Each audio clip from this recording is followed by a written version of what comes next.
नमो भगवते वासुदेवाय। जय श्री हरि, जय श्री भगवान विष्णु जी, जय भगवान कृष्ण जी। श्रीमद् भगवद गीता में स्पष्ट तौर पे कहा गया है, इच्छा द्वेष समुत्थेन द्वंद्व मोहेन भारत सर्वभूतानि सम्मोहं सर्गे यान्ति परन्तप। भगवान कृष्ण जी ने अर्जुन को कुरुक्षेत्र में ज्ञान देते हुए ये बताया कि ये संसार किस तरह से चल रहा है और किस कारण ये सारा संसार मोह को प्राप्त हो रहा है और ये मोह किन किन कारणों से उत्पन्न होता है।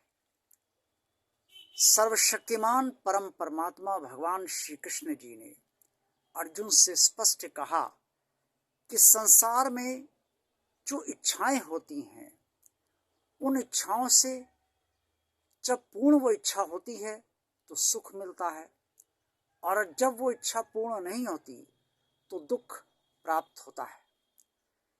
इसी से इच्छाओं के पूर्ण होने या ना होने से सुख और दुख मनुष्य भोग करता है, और इसी से जीवन में मनुष्य को सुख और दुख प्राप्त होता है।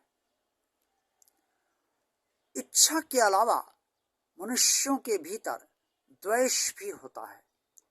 एक दूसरे के से लेकर द्वेष उत्पन्न मनुष्यों के भीतर होता रहता है।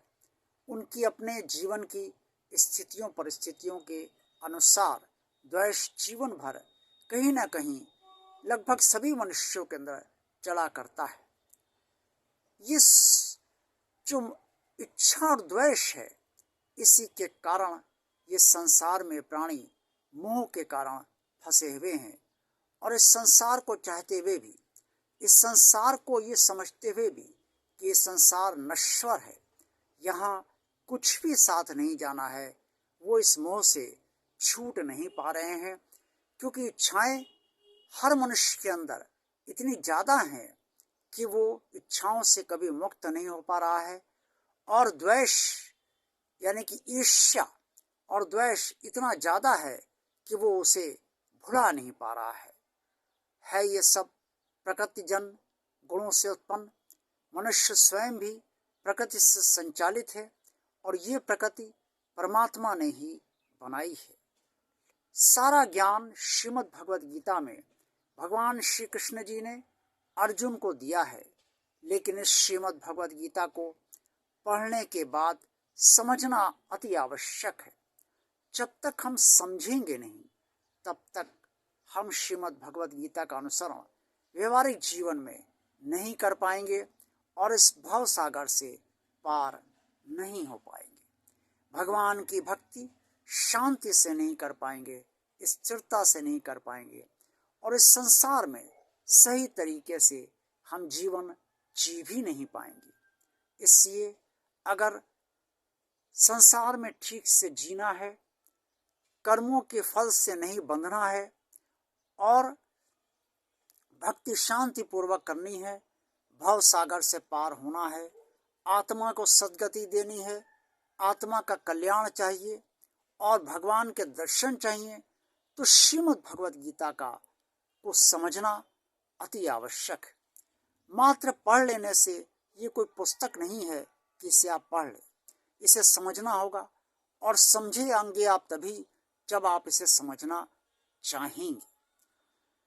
श्रीमद् भगवद गीता जब भी समझ में ना आए तो आप भगवान श्री कृष्ण जी से हाथ जोड़कर निवेदन कीजिए कि हे प्रभु, जो आपने अर्जुन से कुरुक्षेत्र में कहा और जो ज्ञान अपने सखा अर्जुन को दिया, उसे आप मुझे भी बताने की और समझाने की कृपा कीजिए, ताकि मैं आपके ज्ञान से इस भव सागर को पार कर सकूं और आप तक पहुंच सकूं।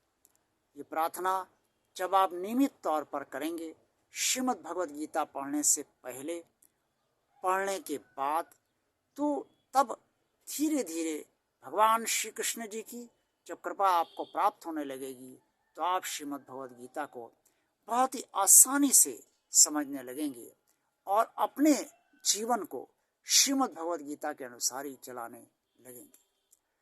भगवान श्री कृष्ण जी ने इस श्लोक के अंतर्गत यही अर्जुन को समझाया कि मनुष्य को इच्छा और द्वेष से रहित रहना चाहिए, ना तो इच्छाओं में बंधना चाहिए और ना द्वेष से में उलझे रहना चाहिए। जितना हम इच्छाओं से बंधे रहेंगे, जितना द्वेष से उलझे रहेंगे, उतना ही हम इस संसार में फंसे रहेंगे और इस अज्ञान से कभी भी हम बाहर नहीं आ पाएंगे और मोह तो हमें उत्पन्न होगा ही।